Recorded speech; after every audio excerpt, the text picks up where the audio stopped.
A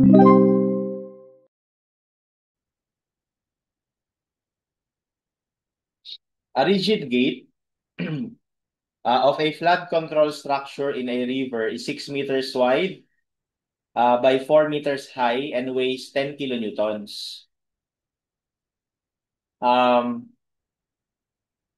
with its longer edge horizontal, it is moved up and down with its short edges sliding in the vertical channel guides. Evaluate the force in kilonewton needed to rise the gate when the surface of the water is 2 meters above the top edge. There is no water on the downstream side of the gate. The coefficient of friction between the gate and the channel guides is zero point 0.1.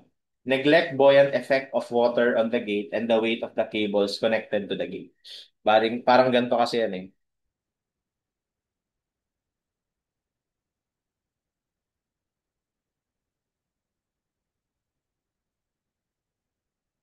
Kumbaga, parang meron ka ditong gate. Yan. Tapos meron dito naka-attach na rope or cable. Let's say may pulley dyan. Yan yun. Ha? Okay, tapos yung surface ng water, yung water, ay 2 meters above ng top edge. So, bali, ito yun. Okay, so, kumbaga, ito yung gate natin, ha? Okay, and then 4 meters high. So, 4 meters ito. So, ibig sabihin yung cross-section nito, na ganyan, no?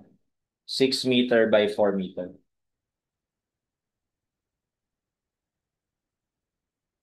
So, ang tanong, ano daw yung kailangan na force para mahila siya pataas. Okay? So, i-drawing natin yung free body diagram nitong ano na to, nitong gate.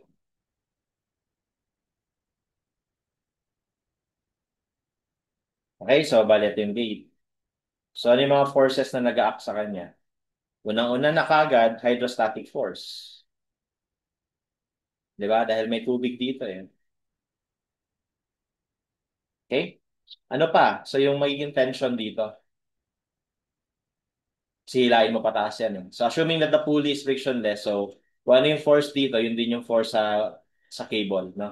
So, bali, yung cable, may force dyan. Yun yung F. Okay? Tapos, nakadikit, kapag hinila mo kasi yan, parang eto, magkikis-kis yan dito eh, sa wall. Kikis-kis yan dito sa wall. Di ba? So, dahil sa wall na yan, magkakaroon ka ng friction doon. May friction doon. So, meron ka ditong friction.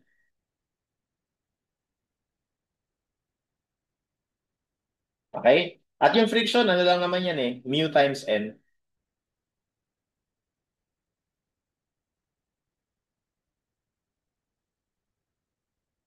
Di ba? Tapos, dahil ito nakadikit sa wall, so meron ka din siya normal reaction.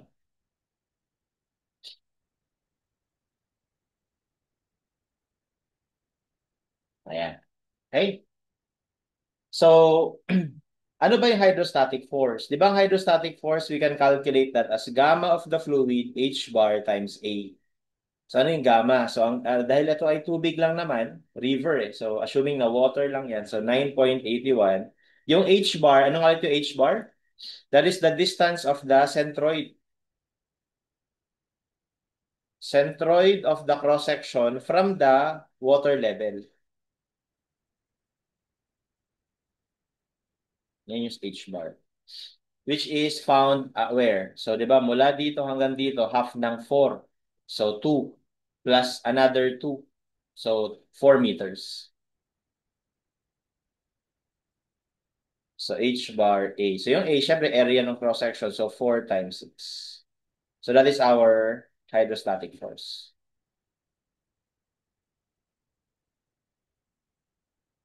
So, that is 941.76. Okay, so ngayon, para makompute din natin yung frictional force, Kailangan muna natin yung normal reaction. So, simple lang, pag summation of forces X ka lang, wala namang iba eh. Yung hydrostatic force ay equal sa normal force. Ibig sabihin, yung normal force natin is 941.76 kilonewton. So, ibig sabihin, yung frictional force natin is mu times N. Okay, and that is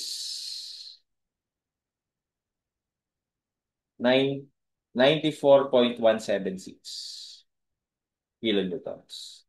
So now we are ready to solve for this force na kailangan. So mag-summation of forces Y ka lang. So ano-ano mga forces sa Y? Yung F. Okay? Tapos, nga pala, parang may nakalimutan ako idagdag. Neglect the weight. Hindi, meron pala dito. Hindi ko nasama. Yung weight nung yung weight pala nung structure kasali, no? So ang weight ng structure 10 kilonewtons.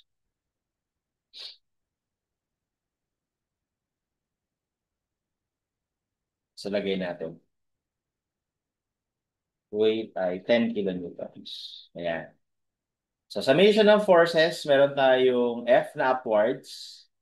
Tapos downward yung friction kasi syempre yung impending motion niya pag ganito eh. 'Di ba? So that's why yung friction natin dito baliktad yung direction, no? So friction F is equal to frictional force plus yung weight. And that is 94.176 plus 10. So that is 104.176 kilonewtons. So that is the required force to open the gate.